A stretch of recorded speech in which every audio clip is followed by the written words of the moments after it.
नमस्कार विद्यार्थी मित्रों, सुप्रभात। पद्य 4 दशकम धर्म लक्षणम धर्मना लक्षणों 10 છે અને 10 ધર્મના લક્ષણો પ્રમાણે ધર્મ એટલે કે જીવનમાં કંઈક ધારણ કરવું।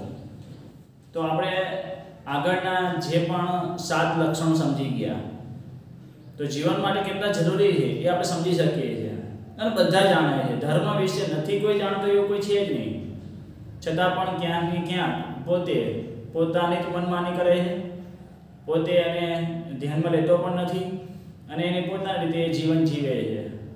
તો પછી એને દુઃખ પણ ભોગવવું પડે છે, જીવનમાં અનેક પ્રકારના કષ્ટ પણ એને ભોગવવા પડે છે।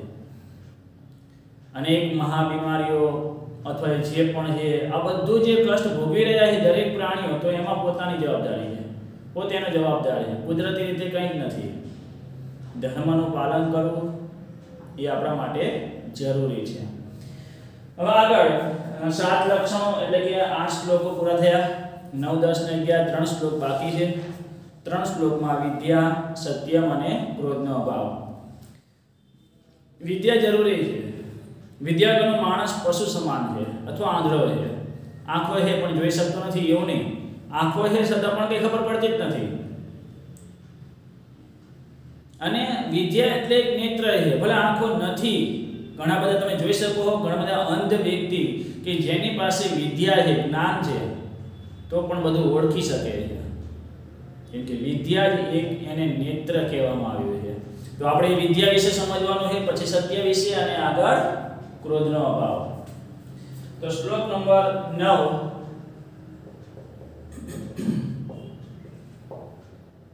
વિદ્યા।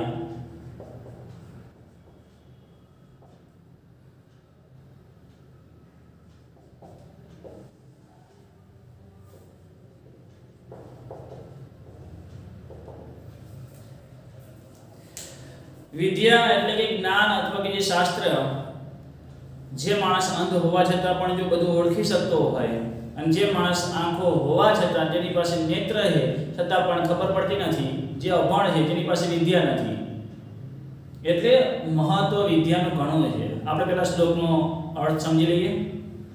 અનેક સંશયો છે છેદી પરોક્ષાર્થસ્ય દર્શકમ સર્વસ્ય લોચનમ શાસ્ત્રમ યસ્ય ન અસ્તિ અંધ એવ સહ।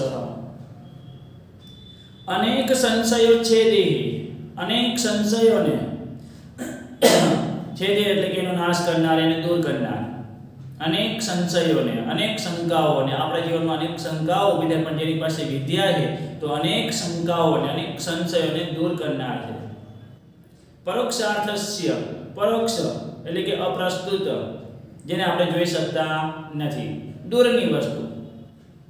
રામાયણ મહાભારત કે પહેલાના જે પણ ઇતિહાસ વિશે આપણે અભ્યાસ કરીએ છીએ ત્યારે આપણને ખ્યાલ આવે, વિદ્યાથી ખ્યાલ આવે, વિદ્યાથી ખબર પડે છે આ ધર્મ વિશે, તો વિદ્યાથી આપણને ધર્મ સમજાય છે।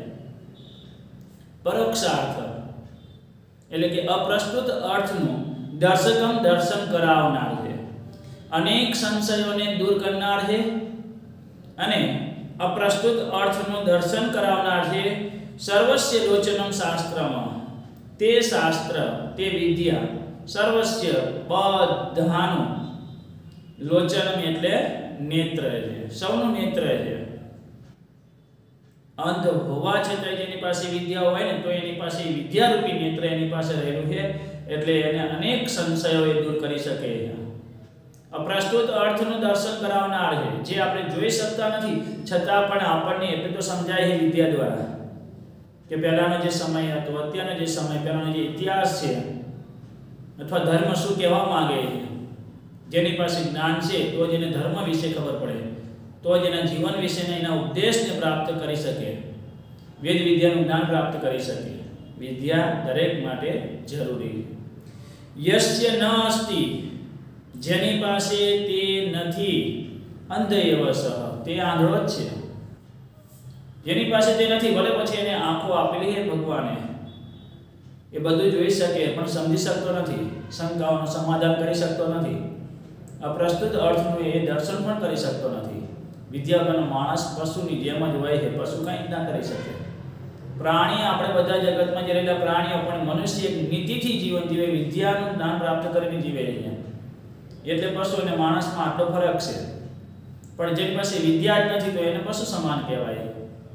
એ માણસ આંધળો જ છે, કંઈ જ કરી શકતો નથી. એટલે વિદ્યાનું મહત્વ ખૂબ જ છે. ફરીથી, અનેક સંશયોને દૂર કરનાર અને અપ્રસ્તુત અર્થનું દર્શન કરાવનાર શાસ્ત્ર વિદ્યા સૌનું નેત્ર છે. જેની પાસે તે નથી તે આંધળો જ છે. તો એનો અનુવાદ લખો. અનેક સંશયોને દૂર કરનાર અને અપ્રસ્તુત એટલે કે જે પરોક્ષ છે કે જે જોઈ શકાતું નથી તે અપ્રસ્તુત અર્થનું દર્શન કરાવનાર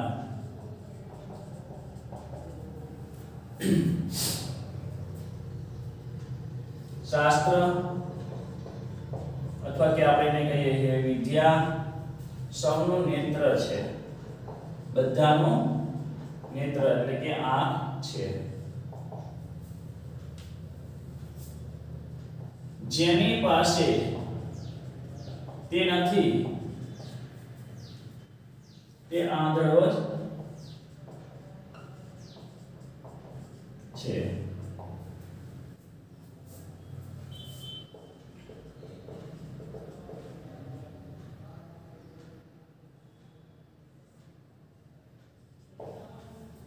હવે અહીંયા વિદ્યા વિશે આપણે સમજી ગયા કે જે પણ આપણા જીવનની અનેક ક્ષમતાઓને દૂર કરનાર છે. અપ્રસ્તુત એટલે કે જે આપણે દૂરની વસ્તુ છે, પરોક્ષ, પ્રસ્તુત નથી, આપણે જોઈ શકીએ એવું નથી. જોઈ શકીએ છીએ છતાં નાના માણસ પાસે જ્યારે વિદ્યા ના હોય તો એને ઓળખી શકતો નથી. પણ આ તો પરોક્ષ અપ્રસ્તુત છે, એને પણ સમજી શકીએ એટલે વિદ્યા દરેકનો નેત્ર છે. હવે આગળનું 9મું ધર્મનું લક્ષણ છે સત્ય.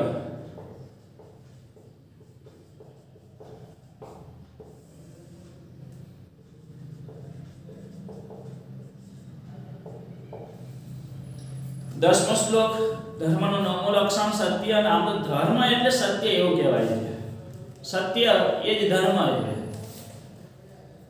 ધર્મની વ્યાખ્યા કરવા જઈએ ને તો એમાં સત્ય એ જ ધર્મ છે એવું કહી શકાય. કે ધર્મના અનેક લક્ષણો, ધર્મની અનેક વ્યાખ્યાઓ છે, અનેક અર્થ થાય.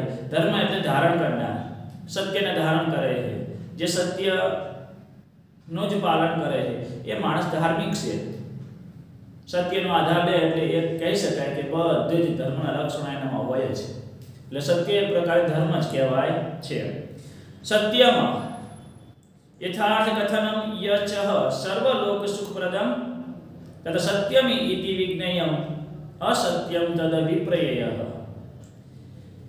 યથાર્થ કથનમ, યથાર્થ કથનમ એટલે જે વાસ્તવિક કથન છે, જે હકીકત છે, જે વાસ્તવિક કથન છે. અને અને સર્વલોક સુખપ્રદમ, સર્વ લોકોને સુખ આપનાર છે. જે સત્યના માર્ગે હોય, સત્યને આધારે હોય એ માણસને ક્યારે કષ્ટ ના પડે. કેમ કે એ તો સુખ દુઃખને સમાન માને છે. અને સત્યના માર્ગે રહે અને ભલે બીજાને લાગે કે આને કેટલા કષ્ટ પડે પણ એને ક્યારે ના લાગે. એને જીવનમાં કોઈ કષ્ટ પડતા નથી. સત્યના માર્ગે છે, વાસ્તવિક કથન છે. આ જે વાસ્તવિક કથન છે અને જે સર્વ લોકોને સુખ આપનાર છે તત સત્યમિતિ, તે સત્ય છે. તો અસત્ય કોને કહેવાય? જે હકીકત નથી. અથવા જે માણસ દુઃખી, સતત દુઃખમાં જ રહેનારો હોય, આફતમાં જ ત્યાં એ પડેલો હોય, વારંવાર આફત આવતી હોય, એને કોઈ ત્યાં સાથ, ઈશ્વર પણ સાથ આપતો નથી, તો આ બધું સત્યના થી ઉલટું લઈએ એટલે બધું અસત્ય કહેવાય છે. તે સત્ય છે ઇતિ એમ, વિજ્ઞેયમ એટલે જાણવું, અસત્યમ તદ વિપ્રયઃ, અસત્ય તત વિપ્રયઃ એટલે તેનાથી ઉલટું હોય છે, તેનાથી અલગ છે. જે પ્રમાણે સત્ય છે એનાથી ઉલટું એટલે અસત્ય છે. પાંડુ એટલે કે પાંડવો અને પાંડવના પુત્ર પાંડવો અને કૌરવો વચ્ચે જે પણ યુદ્ધ થયું એટલે ધર્મનું યુદ્ધ હતું. સત્યના માર્ગે પાંડવો હતા, કૌરવો ન હતા. કૌરવ અનેક રીતે છેતરપિંડી કરેલી છે. અનેક અધર્મનો માર્ગ એમને અપનાવ્યો છે, ખોટું પણ એટલું કરેલું છે, તો એમને વિજય થતો નથી. સત્યનો જ જય થાય છે. ધર્મ જ્યાં છે ત્યાં જ સત્ય છે, જ્યાં સત્ય છે ત્યાં જ વિજય થાય છે. તો અહીંયા જે વાત કરી પ્રમાણે સત્યના માર્ગે રહીને જ હંમેશા જીવન જીવવું જોઈએ. જે એટલે કે આખું આ જગત જે છે, સૂર્ય ચંદ્ર આ બધું ઈશ્વરની કૃપાથી થાય છે. આ જ બધું સત્ય છે, એને આપણે જોઈ પણ શકીએ. આ બધું વાસ્તવિક કથન છે, તમે જોઈ શકો છો. કુદરતી દરેક ચંદ્ર સૂર્ય કે જે વાયુ અગ્નિ વર્ષા જે પણ છે, આ બધું કુદરતી આ વાસ્તવિક કથન છે, આ બધું સત્યના માર્ગે છે. પણ એનાથી ઉલટું એટલે કે જે આપણે હકીકત આ જગતમાં ન જ થવું જોઈએ ને જે થાય એ બધું અસત્ય છે. ફરીથી એકવાર અનુવાદ, જે વાસ્તવિક કથન છે અને જે સર્વ લોકોને સુખ આપનાર છે તે સત્ય છે, એમ જાણવું અસત્ય તેનાથી ઉલટું હોય છે.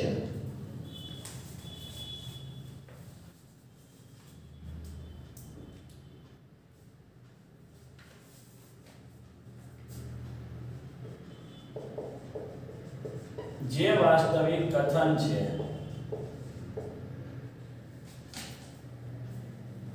અને જે સર્વ લોકોને સુખ આપનાર છે,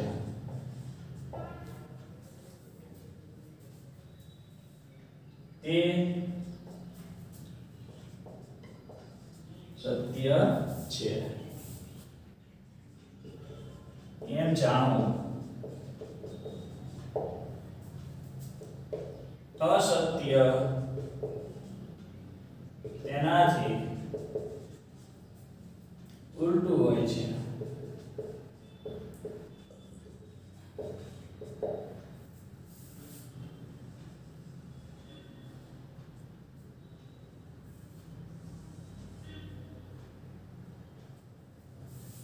હવે આગળનો શ્લોક આપણે છેલ્લો શ્લોક 11મો શ્લોક અને ધર્મનું છેલ્લું લક્ષણ અક્રોધ, એટલે કે ક્રોધનો અભાવ.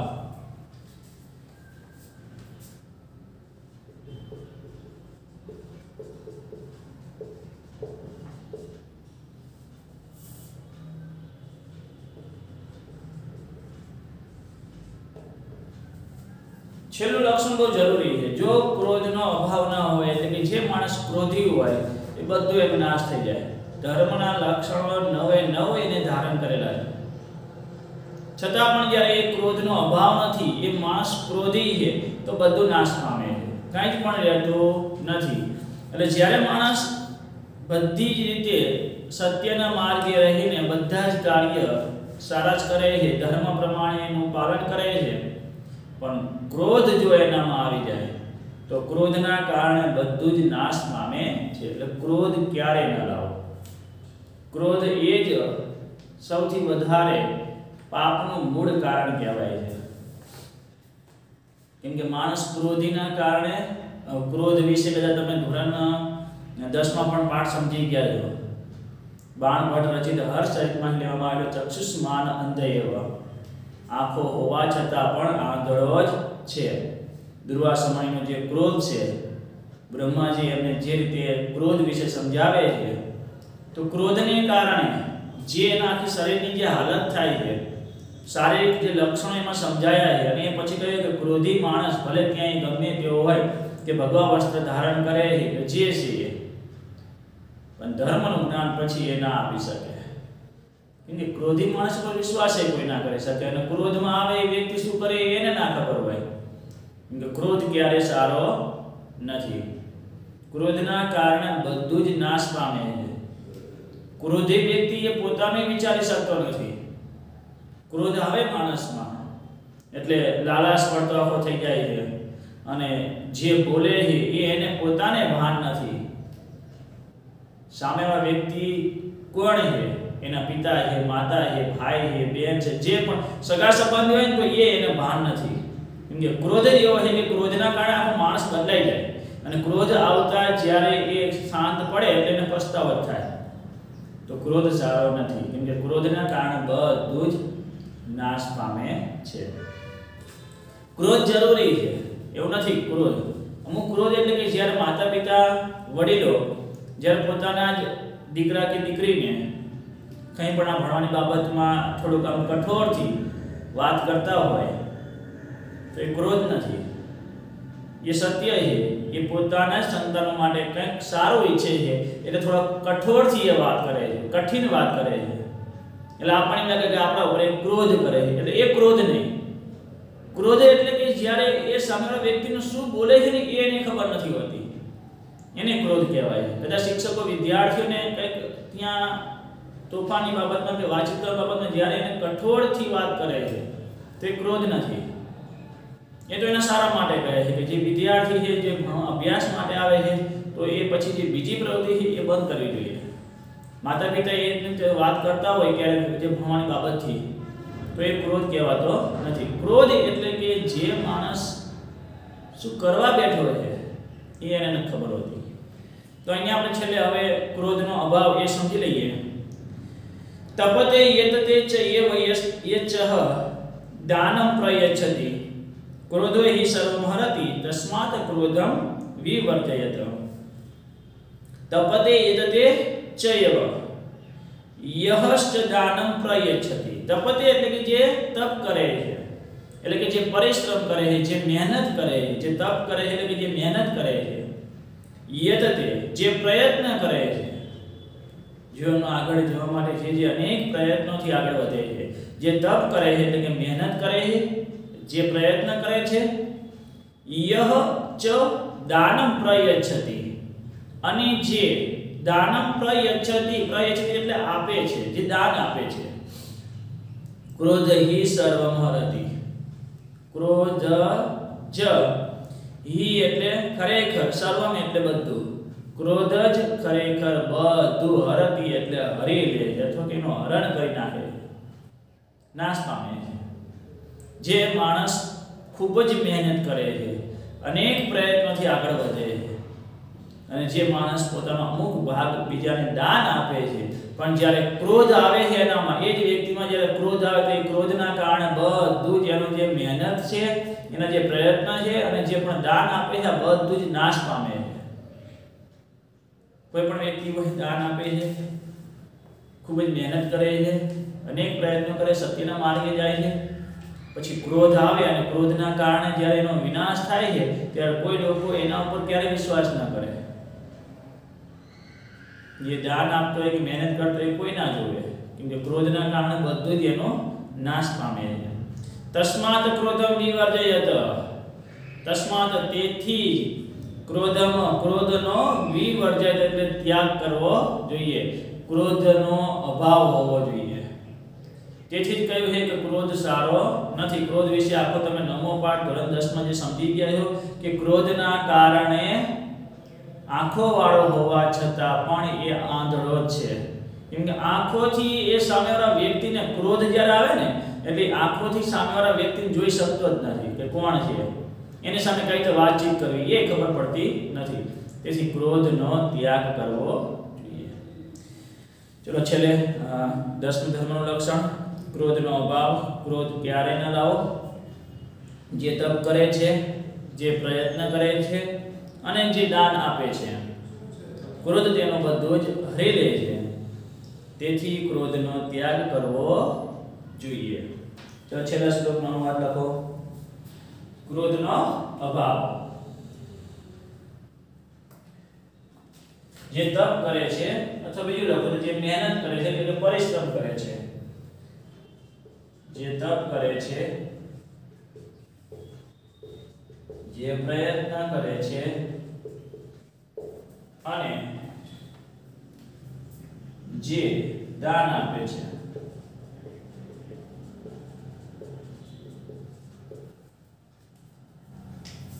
ક્રોધ તેનો બધું ભરી દે છે.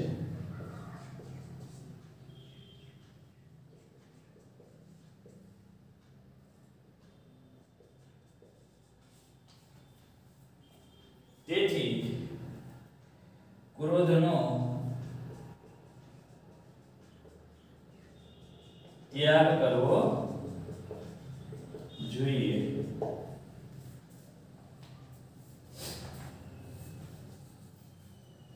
તો અહીંયા આપણે જોઈએ છે કે જે રીતે ધર્મના 10 લક્ષણો આપણે સમજી ગયા, જે આપણે બધું જ જાણીએ છીએ, માત્ર એનું પાલન કરતા નથી, એટલે કે ધર્મને ધારણ કરતા નથી।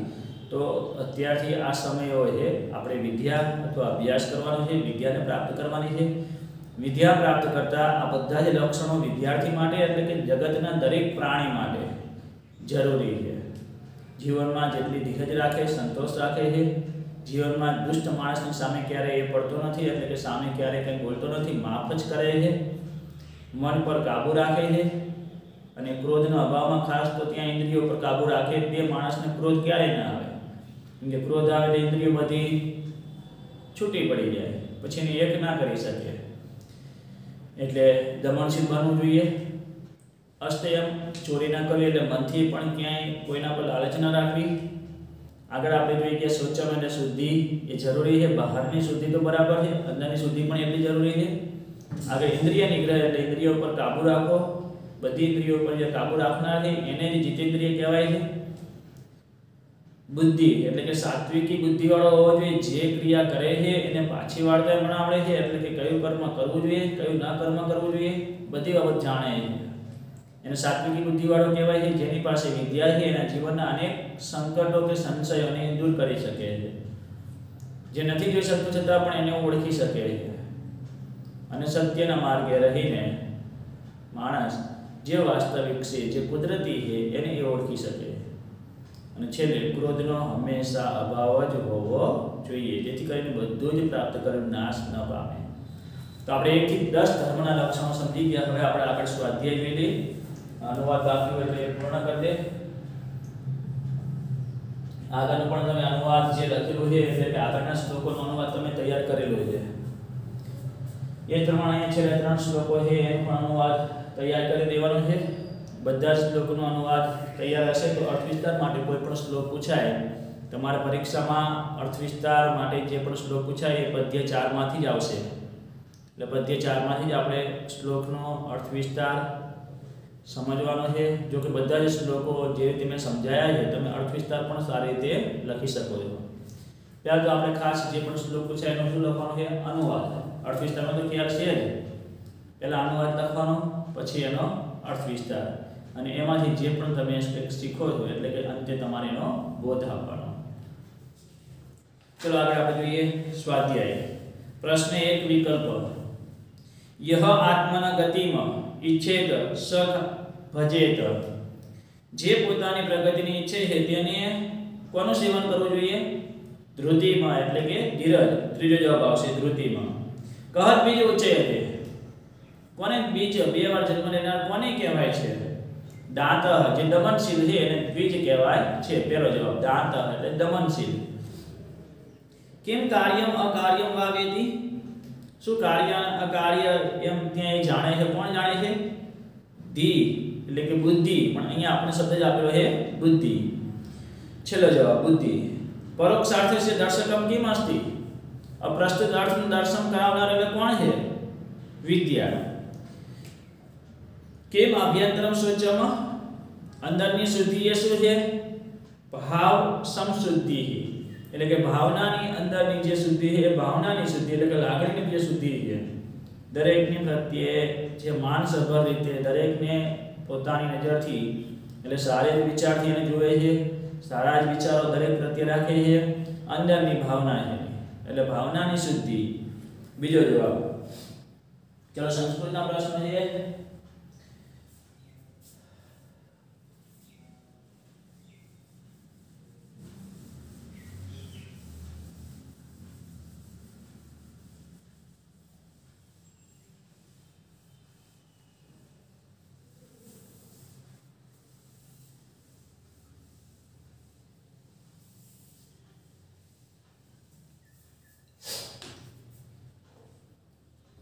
प्रश्न 2 संस्कृत भाषायाम उत्तरम लिखत, संस्कृत भाषाમાં જવાબ લખો। ધર્મસ્ય કતિ લક્ષણાની, ધર્મના કતિ, કતિ એટલે કેટલા, કેટલા લક્ષણો છે? 10। ગતિની જગ્યાએ શું આવશે 10 પાછળ વિસ્તારની નહીં આવે ખાલી 10 આપણે સંખ્યાવાચક વિશેષણ શીખી ગયા છે ધોરણ 10 માં લક્ષણાની બહુવચન શબ્દ છે એમાં પ્રથમ વિભક્તિ પ્રમાણે 10 લક્ષણાની સંતિ છેલ્લે બધા ડકુ ક્રિયાપદ સંતિ એટલે ધર્મસ્ય 10 લક્ષણાની સંતિ ધર્મના 10 લક્ષણો છે બીજો પ્રશ્ન અન્ય દિયે તૃણે કાંચને ચ મનસા વિનિવૃત્તિ કિમ અન્ય દિયે એટલે અન્ય વ્યક્તિના તૃણે ઘાસમાં કાંચને સોનામાં ચ મનસા મનથી વિનિવૃત્તિ કિમ જે નિવૃત્તિ પામે એ શું અસ્તેયમ ચોરી ન કરવી તે અસ્તેયમ વર્તતે છેલ્લેથી જવાબ પૂરો થશે અન્ય દિયે તૃણે કાંચને ચ મનસા વિનિવૃત્તિ અસ્તેયમ વર્તતે સત્યસ્ય કિમ લક્ષણમ સત્યનું શું લક્ષણ છે આપણે હમણાં જે શ્લોક સમજાયો ને એમાં યથાર્થ કથનમ સર્વ લોક સુખપ્રદમ જે વાસ્તવિક કથન છે જે સર્વ લોકોને સુખ આપનાર છે તે સત્યનું લક્ષણ છે અહીં આપણે સંસ્કૃતમાં લખશું યથાર્થ કથનમ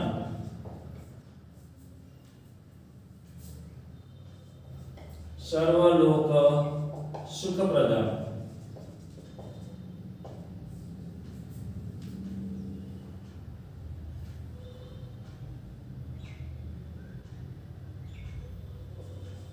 अस्ति तत सत्यस्य लक्षणम यत એટલે જે અથવા યદ એટલે જે યથાર્થ કથન એટલે વાસ્તવિક કથન છે અને જે સર્વ લોકોને સુખ આપનાર છે એટલે કે સર્વ લોક સુખપ્રદમ अस्ति तत सत्यस्य लक्षणम अस्ति અથવા કે તે તત સત્યનું લક્ષણ છે लाखों जो भी आवश्य यद यथार्थ कथनम सर्वलोक सुखप्रदम अस्ति तत सत्यस्य लक्षणम ते सत्यનું લક્ષણ છે શાસ્ત્રમ કસ્ય લોચનમ શાસ્ત્રમ કોનું ત્યાં એ નેત્ર છે કોનું નેત્ર છે સૌનું વિદ્યા એ સૌનું નેત્ર છે બધાનું દરેક પ્રાણી માટે જેની પાસે વિદ્યા છે એ જ નેત્રને એટલે કે જે આપણે આંખો તો બરાબર છે ઘણા માણસની આંખો નથી એટલે જે અંધ છે પણ અહીંયા એવું કીધું જેની પાસે વિદ્યા છે ને એ વિદ્યા જ સૌનું નેત્ર છે ઘણા પાસે આંખો છે પણ વિદ્યા નથી તો આંધળા કહેવાય જે માણસ અંધ જ છે છતાં પણ વિદ્યા હોય તો પણ એ બધું જોઈ શકે જાણી શકે છે એટલે અહીંયા કીધું કે સૌનું નેત્ર છે એટલે જવાબ માત્ર કશ્યની જગ્યાએ આવશે સર્વસ્ય શાસ્ત્રમ સર્વસ્ય લોચનમ વર્તતે શાસ્ત્રમ સર્વસ્ય લોચનમ વર્તતે એટલે સૌનું નેત્ર છે ચલો કહ વ્યસનેન સ્વચતિ કોણ આફતમાં પણ શોક કરતો નથી દાંત દ્વિજ કહ દાંત એટલે દમનશીલ જે દ્વિજ કહેવાય છે ને એટલે દ્વિજના અર્થ ચાલશે દાંત એટલે કે દમનશીલ આફતમાં શોક કરતો નથી એટલે દમનશીલ જે દ્વિજ બે વાર જન્મ થયો છે તેઓ ક્યારે આફતમાં શોક કરતો નથી એટલે જવાબ સંપૂર્ણ આજનો આવશે દાંતઃ દ્વિજ વ્યસને ન શોચતિ ચલો સંસ્કૃતનો પ્રશ્ન ખ્યાલ આવી ગયા વિકલ્પો પણ આપણે સમજી ગયા આ બધા હેતુલક્ષી પ્રશ્નો માટે એમાં ખાલી પ્રશ્ન 3 આ દરેક પાઠમાં નથી પણ તમને ખાલી સમજાઈ દઉં કે આપણે જોડકા જોડે પૂછાય છે તો ઘણી વખત પંક્તિ હોય શ્લોકની પંક્તિ એમાં આપણે 4 ચરણ હોય પહેલું ચરણ આપેલું હોય છે તો એની સામે બીજું ચરણ એની સામે બ વિભાગમાં હોય તો એને જોડવાનું હોય ઘણી વખત એ રીતે પણ પૂછી શકાય છે કર્તા કૃતિ રૂપે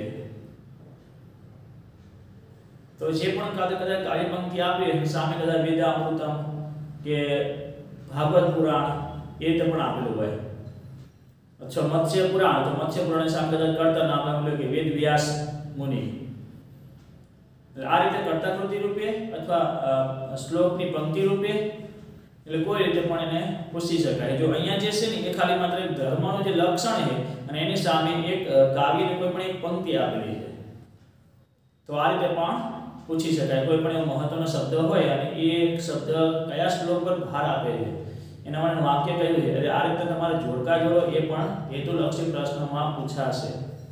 વિકલ્પ પ્રશ્નો, જોડકા જોડો અને ખાલી જગ્યા આ હેતુલક્ષી પ્રશ્નોમાં આવે છે. તો અહીંયા આપણે ખાલી પ્રશ્ન 3 એકવાર જોઈ લઈએ. પછી આમાં એવું નથી કે આમાંથી જ પૂછાશે, દરેક પાઠમાંથી પૂછાય છે, પણ અહીંયા આપેલું છે તો આપણે એને સમજી લઈએ. શૌચમ એટલે શુદ્ધિ. અશૌચમ શુદ્ધિની એની કાવ્ય પંક્તિ કઈ છે? તો તમે એને ઓળખો. કઈ આવશે? દ્વિવિધમ એટલે બે પ્રકારની શુદ્ધિ, બે પ્રકારની કહેવાય છે. એટલે સામે બીજા ક્રમે આપેલું દ્વિવિધમ. ધૃતિ એટલે ધીરજ. તો ધીરજ માટે ન આપનોતિ વિક્રિયામાં ચોથા ક્રમે આપેલું છે. ન આપનોતિ વિક્રિયામાં એટલે કોઈ વિકારને પણ પ્રાપ્ત કરતો નથી. જે સુખ દુઃખમાં પણ ત્યાં જે આપણે શ્લોકાની પંક્તિ આપેલી છે એ પ્રમાણે તે કોઈ પણ વિકારને પ્રાપ્ત કરતો નથી, એટલે એનામાં કોઈ ફેરફાર થતો નથી.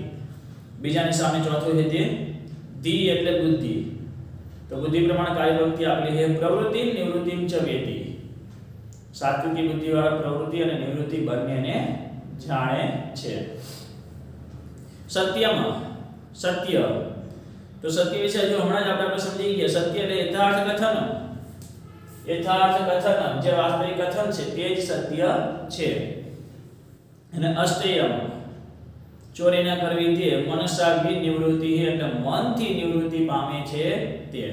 તો તમે જોડકા જોડો એ પણ જો તમે એકવાર અનુવાદ સમજી ગયા હોય, આ રીતનો પાઠ તમને ખ્યાલ આવી ગયો હોય તો જોડકા જોડો, ખાલી જગ્યા છે, આ બધું તો તમને અનુવાદ તૈયાર કરેલો હોય ને એ વખતે તમને આવડે. વૈકલ્પિક પ્રશ્નો એટલે વિકલ્પો આપેલા છે, પાઠને તમે સમજી ગયા હોય અનુવાદ સાથે, ટિપ્પણી પણ તમે શબ્દો પણ તમે તૈયાર કરી દીધા હોય. અને મારા ખ્યાલથી હેતુલક્ષી પ્રશ્નો તમારે અલગથી તૈયાર કરવાના આવતા જ નથી. પછી આપણે બુદ્ધિ પ્રમાણે આપણે એના જવાબ આપી શકીએ છીએ, કેમ કે અનુવાદ આવડે છે, પાઠને આપણે સમજી ગયા છીએ. તો પછી વિકલ્પ હેતુલક્ષી પ્રશ્નો આપણને આવડે છે. ચલો પ્રશ્ન 4 એ પણ અનુવાદને આધારે ગુજરાતી પ્રશ્નનો જવાબ આપો. ક્ષમાશીલ વ્યક્તિ શા માટે સુરક્ષિત છે? ધર્મનું બીજું લક્ષણ ક્ષમાશીલ. તો જે ક્ષમાશીલ વ્યક્તિના હાથમાં ક્ષમારૂપી તલવાર છે એટલે કે શસ્ત્ર છે, તો દુષ્ટ માણસ કોઈ પણ રીતે નુકસાન કરી શકતો નથી. એટલે માણસ જ્યારે દુષ્ટ માણસને ક્ષમા આપે છે તો દુર્જન માણસ એનું કંઈ જ કરી શકે નહીં. આમ ક્ષમાશીલ શસ્ત્રને પ્રાપ્ત કરવું જોઈએ. શાસ્ત્રને શા માટે લોચન કહ્યું છે? હજુ હમણાં સમજી ગયા આપણે વિદ્યા વિશે. શાસ્ત્ર એટલે વિદ્યા, લોચન એટલે નેત્ર. તો શાસ્ત્રને લોચન શા માટે કહ્યું છે? એટલે કે ત્યાં નેત્ર શા માટે કહ્યું છે? કે જે વાસ્તવિક કથનને જાણે. એક જ મિનિટ, સૌને તે નેત્ર કહ્યું એટલે એમાં વિદ્યા વિશે આપણે છે. અનેક સંશયોને દૂર કરનાર અને અપ્રસ્તુત અર્થનું દર્શન કરાવનાર છે તે સૌનું નેત્ર છે. આમ શાસ્ત્રને લોચન કહ્યું છે, એટલે કે વિદ્યાને નેત્ર કહ્યું છે સૌનું. કેમ કે અનેક સંશયોને દૂર કરનાર છે, આ બે પોઈન્ટ યાદ રાખવાના. અનેક સંશયોને દૂર કરનાર અને અપ્રસ્તુત અર્થનું દર્શન કરાવનાર હોવાથી તે સૌનું નેત્ર છે. ક્રોધને શા માટે છોડવો જોઈએ? ક્રોધને છોડી દેવો જોઈએ, છોડવો જોઈએ, તેનો ત્યાગ કરવો જોઈએ. શા માટે? કેમ કે જે પણ પ્રયત્ન કરે છે, જે મહેનત કરે છે, જે જાન આપે છે, પણ ક્રોધના કારણે આ બધું જ નાશ પામે છે. ક્રોધ એનું બધું જ હરણ કરી નાખે છે. માટે ક્રોધનો ત્યાગ કરવો જોઈએ, ક્રોધનો અભાવ હોવો જોઈએ. ક્રોધ સારો નથી. એટલે ક્રોધનો ત્યાગ એટલા માટે કે જે આપણે બધું પ્રાપ્ત કરીએ એ બધાનો નાશ થાય. જે પ્રયત્ન કરે છે, જે પરિશ્રમ કરે છે, જે દાન આપે છે, ક્રોધના કારણે બધું જ નાશ પામે છે. આથી ક્રોધનો ત્યાગ કરવો જોઈએ. જે બંધન અને મોક્ષ બંનેને જાણે છે તેને કેવા પ્રકારની બુદ્ધિ કહેવાય? એકદમ સરળ છે. પ્રશ્ન મોટો છે, જવાબ એકદમ નાનો છે. જે બંધન અને મોક્ષ બંનેને જાણે છે તેને સાત્વિકી બુદ્ધિ કહેવાય છે. સત્વગુણના સ્વભાવવાળી બુદ્ધિ કહેવાય છે. ચલો આગળ વિરણાત્મક નોંધ. હવે એમાં ખાસ કહી દઉં, વિરણાત્મક નોંધમાં અહીંયા આપણને 3 છે, જ્યારે વિશેષમાં 7 આપેલી છે. એટલે સાથે સાથે આપણે એકવાર વાંચી લેવાની છે. એમાં પહેલી મહત્વ નથી, દશકમ ધર્મ લક્ષણો, ધર્મના 10 લક્ષણો, એટલે ધર્મની વ્યાખ્યા આપેલી છે. પછી ધૃતિ એટલે કે ધીરજ, દમ, ઇન્દ્રિય નિગ્રહ અને જીતેન્દ્રિય ત્રણ શબ્દ કોઈ પણ પૂછાય તો એ ત્રણેયમાં એક જ અર્થ લખવાનો થાય. દમ પૂછાય, જીતેન્દ્રિય પૂછાય કે ઇન્દ્રિય નિગ્રહ પૂછાય, કોઈ પણ વિવરણાત્મક નોંધ પૂછાય તો ત્રણેયમાં એક જ અર્થ આપવાનો થાય. અહીંયા પાઠ્યપુસ્તકમાં એટલો જ અર્થ આપવાનો થાય છે. એટલે કે ઇન્દ્રિય વિશેની માહિતી છે જે 5 જ્ઞાનેન્દ્રિય છે અને 5 કર્મેન્દ્રિય છે એને આપણે સમજાવવાની રહે. અષ્ટયમ એટલે ચોરી ન કરવી તે એટલે કે જે પતંજલિ યોગ દર્શનમાં 5 યમ અંતર્ગત જે પણ અષ્ટયનો સમાવેશ કરેલો છે. મનથી પણ ચોરી ન કરવી, મન ક્યાંય ન બગાડવું, એટલે એમાં પણ જે યોગ દર્શનમાં આપણે એની માહિતી આપેલી છે, અથવા જે રીતે આપણે શ્લોક સમજી ગયા એ રીતે આપણે એનો અર્થ સમજાવી શકીએ છીએ. સ્વચ્છમ એટલે શુદ્ધિ બે પ્રકારની કહેવાય છે, બહારની અંદરની, એટલે બેના અર્થથી આપણે એને સમજાવવાનું છે. સાત્વિકી બુદ્ધિ જે ભગવદ્ ગીતામાં 13 થી 18માં અધ્યાયમાં ભગવાન કૃષ્ણ 3 ગુણોનું વિસ્તૃત વિવેચન કરે છે, તેના અંતર્ગત 18મા અધ્યાયમાં ભગવાન 3 પ્રકારની બુદ્ધિ, છેલ્લો અધ્યાય 18 અધ્યાય છે મોક્ષ સંન્યાસ સંયોગ, છેલ્લે જે મોક્ષ વિશેની જે વાત કરે છે એમાં સાત્વિકી બુદ્ધિ વિશેની પણ જેમને વાત કરેલી છે, જેમાં સાત્વિકી, રાજસી અને તામસી 3 પ્રકારની બુદ્ધિની વાત થઈ. ત્રણેય બુદ્ધિ વિશે ત્યાં ટૂંકમાં મેં સમજાવ્યું છે. આપણે સાત્વિકી બુદ્ધિ જે શ્લોક પ્રમાણે છે એ પણ સાથે સમજાવવાનું છે. અને છેલ્લે વિદ્યા એટલે જ્ઞાન. તો જ્ઞાનનો સમાનાર્થી શબ્દ વિદ્યા છે. અહીં શાસ્ત્ર શબ્દ પણ તેના વિકલ્પે વપરાયો છે. વિદ્યા અથવા જ્ઞાનનું કાર્ય પ્રકાશ કરવાનું છે, એટલે કે જે દેખાતું નથી તેને દેખાડવાનું કાર્ય વિદ્યા કરે છે. જેમ કે કોઈ પ્રમેય પ્રથમ સમજાય નહીં પરંતુ તેના સિદ્ધાંતનું જ્ઞાન થયા પછી તે સરળ લાગે છે. આ રીતે જેમ જેમ મનુષ્ય વિદ્યા ગ્રહણ કરતો જાય છે એમ એમ એના સંશયોને નાશ પામતા જાય છે. જ્ઞાનના દર્શન માટે નેત્રની આવશ્યકતા નથી, આંખની જરૂર નથી, કારણ કે જ્ઞાન સ્વયં લોચન છે. જેની પાસે જ્ઞાન છે, જે માણસ જ્ઞાની છે, તમે ઘણી વખત જુઓ અંધ વ્યક્તિઓ પણ જે જ્ઞાની છે તો પછી એ જ્ઞાન જ એનું નેત્ર છે, જે અપ્રત્યક્ષનું પણ દર્શન કરાવવાનું સામર્થ્ય ધરાવે છે. તો સાથે સાથ નોંધ એકવાર વાંચી લેજો, વિવરણાત્મક નોંધમાં કોઈ પણ પૂછાઈ શકે. મહત્વની આપણે જે અહીંયા સ્વાધ્યાયમાં આપેલી છે મહત્વની ઇન્દ્રિય નિગ્રહ, શૌચમ અને ધૃતિ, એ સિવાય પણ જે છે શૈલી છે આપણે શ્લોક પ્રમાણે એને અર્થ સમજી શકીએ. ગુજરાતીમાં જ અર્થ સમજવાનો છે. આગળ એક સમીક્ષાત્મક નોંધ આપેલી છે, એટલે આખું પદ્ય આપણે તૈયાર થઈ ગયું હોય, આખું પદ્યનો અનુવાદ આપણને આવડતું હોય તો સમજી શકીએ. ધર્મના 10 લક્ષણો વિશે સમીક્ષાત્મક નોંધ લખો. તો સૌપ્રથમ પહેલા ધર્મ વિશે આપણે વિશેષમાં પહેલી એક ફકરો આપેલો છે એ આપણે લખવાનો છે, પછી 10 લક્ષણોને આપણે સમજાવવાના છે. ધર્મ વિશે આપણા સમાજમાં અનેક પ્રકારની ગેરમાન્યતાઓ પ્રવર્તે છે, પરંતુ વાસ્તવમાં આપણા શાસ્ત્રો કે સાહિત્યમાં ક્યાંય ધર્મનો સંકુચિત અર્થ છે જ નહીં. ધર્મની જેટલી પણ શાસ્ત્રીય વ્યાખ્યાઓ છે તે બધી જ ધર્મને વિશાળ અર્થમાં જીવનની મૂળભૂત આવશ્યકતા તરીકે જ મૂલવે છે. મનુસ્મૃતિમાં ધર્મના 10 લક્ષણો ગણાવ્યા છે, જેના દ્વારા ધર્મ શબ્દનો વ્યાપક અર્થ સમજી શકાય. મનુસ્મૃતિમાં જે અહીંયા શ્લોક લેવામાં આવ્યો છે, જે કોઈ કાળ વિશેષ, દેશ વિશેષને અસર પડી શકે એમ નથી. તો આ રીતે ધર્મના 10 લક્ષણો જે નીચે પ્રમાણે છે, જેમાં પહેલો શ્લોક છે, જો આવડે સંસ્કૃતમાં તો લખી શકાય, નહીતર પછી ગુજરાતીમાં. ધૃતિ, ક્ષમા, દમ, અષ્ટયમ, શૌચમ, ઇન્દ્રિય નિગ્રહ, ધી વિદ્યા, સત્યમ, અક્રોધો, દશકમ ધર્મ લક્ષણમ. ધીરજ, ક્ષમા, દમન, ચોરી ન કરવી તે, શુદ્ધિ, ઇન્દ્રિયો પરનો કાબુ, બુદ્ધિ, વિદ્યા, સત્ય અને ક્રોધનો અભાવ આ ધર્મના 10 લક્ષણો છે. પછી ક્રમ પ્રમાણે તમારે સમજાવવાનું છે. પહેલું ધીરજ. તો ધીરજ વિશે જે તમને આખા શ્લોકમાંથી જેટલું તમને આવડે, યાદ આવે એ પ્રમાણે લખવાનું. જે સુખ અને દુઃખમાં, ધીરજ એટલે જે સુખ અને દુઃખમાં કોઈ પણ વિકારને પ્રાપ્ત કરતો નથી તે, પોતાની પ્રગતિ ઈચ્છે છે તો તેનું સેવન કરવું જોઈએ. ક્ષમાશીલ વ્યક્તિ પાસે જ્યારે ક્ષમારૂપી તલવાર છે તો દુર્જન માણસ એનું કંઈ જ કરી શકતો નથી. દમન એટલે કે મન પર કાબુ રાખવો તે, જે મોટા કાર્ય માટે હર્ષ પામતો નથી કે આફતમાં શોક કરતો નથી. તો આ તીવ્ર બુદ્ધિવાળો જે છે એને દમનશીલ દ્વિજ કહેવાય છે. આ બધાનો અર્થ તમારે લખવાનો. ચોરી ન કરવી તે, શુદ્ધિ એટલે શુદ્ધિ 2 પ્રકારની કહેવાય, બહારની અંદરની. બહારની કોને કહેવાય, અંદરની કોને કહેવાય.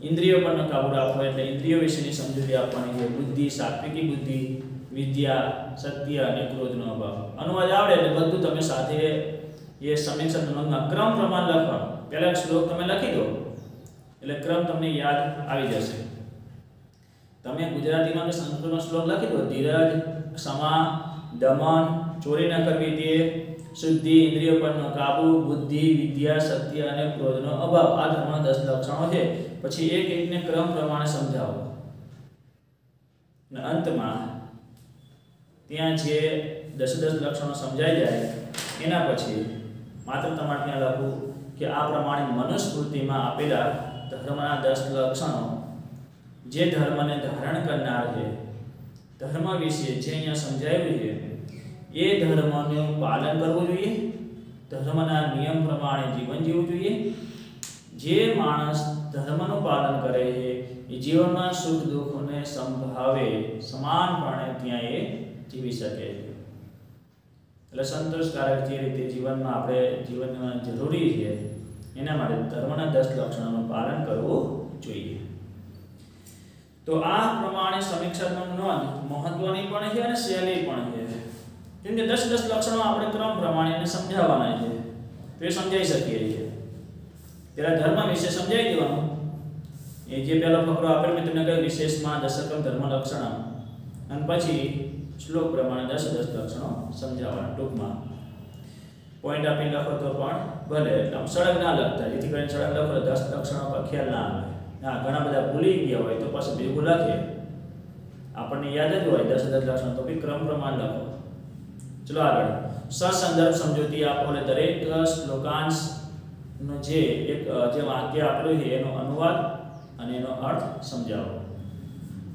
સદાત દ્વિજ ઉચ્યતે અનુવાદ પહેલા શું એનું થશે તે દમનશીલ દ્વિજ કહેવાય છે તે દમનશીલ દ્વિજ કહેવાય છે ધર્મના અનેક લક્ષણો માં એક પ્રસ્તુત શ્લોકાંશ પ્રસ્તુત જે અહીંયા આપેલો પ્રસ્તુત શ્લોકાંશ તો પ્રસ્તુત જે વાક્યાંશ એ ધર્મના 10 લક્ષણો જે મનુસ્મૃતિમાં સમજાવ્યા છે તો મનુસ્મૃતિ પ્રમાણે જે 10 લક્ષણો આપેલા છે ધર્મની અનેક વ્યાખ્યાઓ થતી હોય છે એમાં ધર્મનો જે મૂલ્ય છે ધર્મ જે રીતે પાળવાનો છે એમાંનું એક લક્ષણ દમ એટલે દમન કરવું તો દમ એટલે કે દમન કરવું એટલે કે દમનશીલ રહેવું તે એટલે કે મન પર કાબુ રાખવો બધી ઇન્દ્રિયોને કાબુમાં રાખવું બધી ઇન્દ્રિયોને કાબુમાં રાખનાર એ જ માણસ સંયમી કહેવાય છે એને દમનશીલ કહેવાય છે પછી શ્લોક પ્રમાણે પણ સમજાઈ શકીએ છીએ જે મોટા કાર્ય માટે હર્ષ પામતો નથી અને આફતમાં શોક કરતો નથી તે ખરેખર તીવ્ર બુદ્ધિવાળો છે એને જ દમનશીલ દ્વિજ કહેવાય છે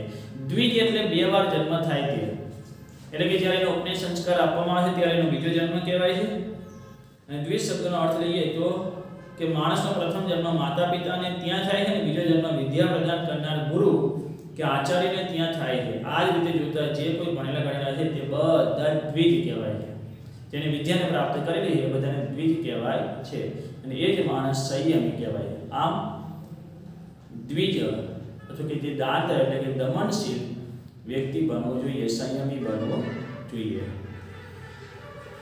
આગળ ન હસયતિ ગ્લાયતિ વાસ વિજ્ઞય જીતેન્દ્રિય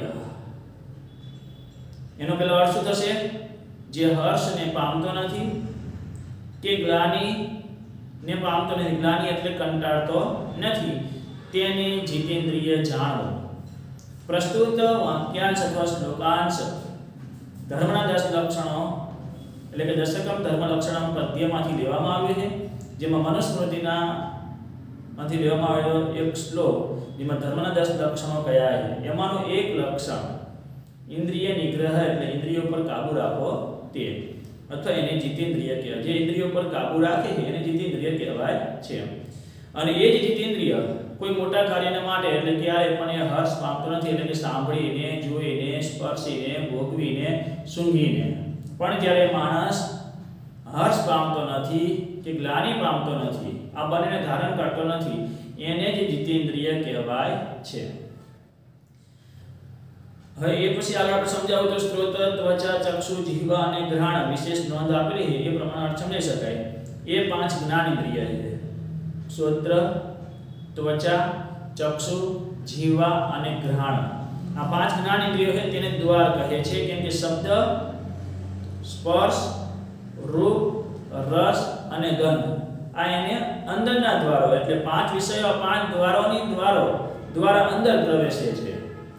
વિષયોના પ્રભાવથી મનુષ્ય કામનાઓમાં ફેલાય અને દુઃખી થાય. આથી સુખી બનવા માટે પ્રથમ દ્વાર રૂપી 5 ઇન્દ્રિયો પર વિજય મેળવવો જોઈએ.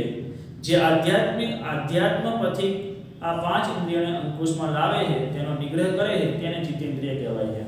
જે માણસ ઇન્દ્રિયો પર કાબુ રાખે, એના પર વિજય પ્રાપ્ત કરે છે, એ જ ધર્મના નિયમ પ્રમાણેનું એ પાલન કરી શકે. આમ જીવનમાં એક સત્યના માર્ગે, ધર્મના માર્ગે આગળ જવા માટે, ધર્મના માર્ગે આગળ વધવા માટે ઇન્દ્રિયો પર કાબુ મેળવવો જરૂરી છે. તો આ પ્રમાણે ઇન્દ્રિયો પર જે કાબુ મેળવે છે એને જીતેન્દ્રિય કહેવાય છે. છેલ્લું વાક્ય, તસ્માત ક્રોધમ વિવર્જયેત.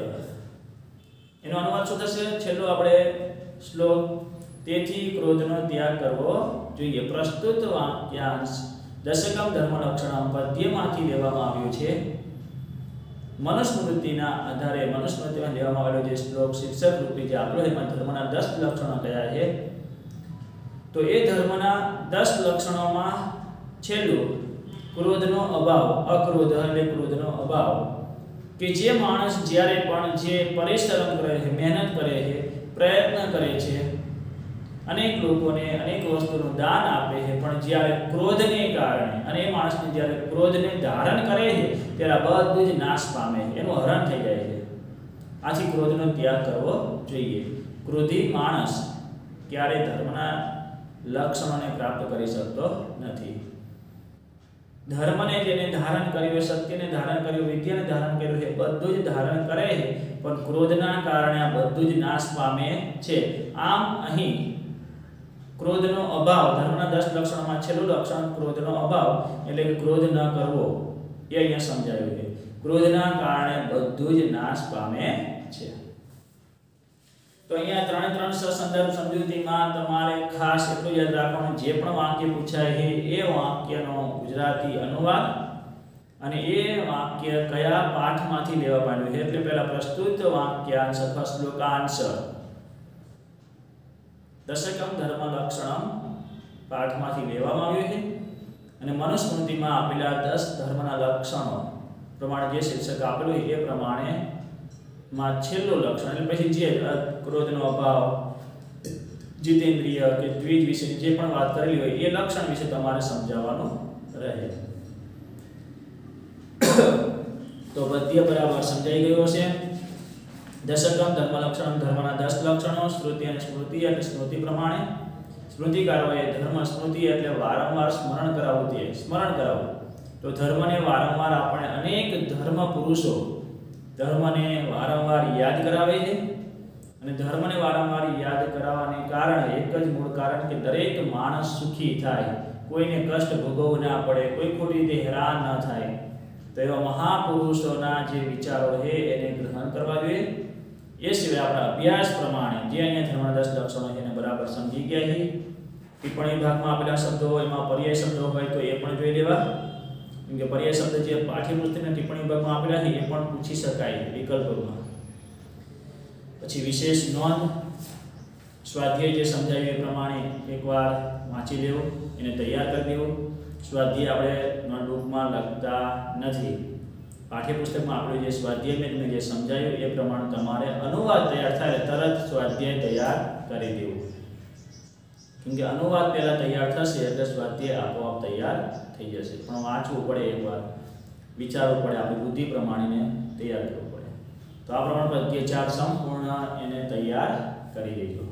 હવે આગળ આપણે જે પણ પાઠ લઈએ અથવા સાહિત્ય લઈએ આગળના વિડીયોમાં જોઈએ. અહીંયા આ વિડીયોમાં પદ્ય 4 પૂર્ણ થઈ ગયું છે, અને પદ્ય 4 જે પૂર્ણ થઈ ગયું એ હવે તમારી જવાબદારી કે પદ્ય 4 ને બરાબર આપણે તૈયાર પણ કરી દેવું.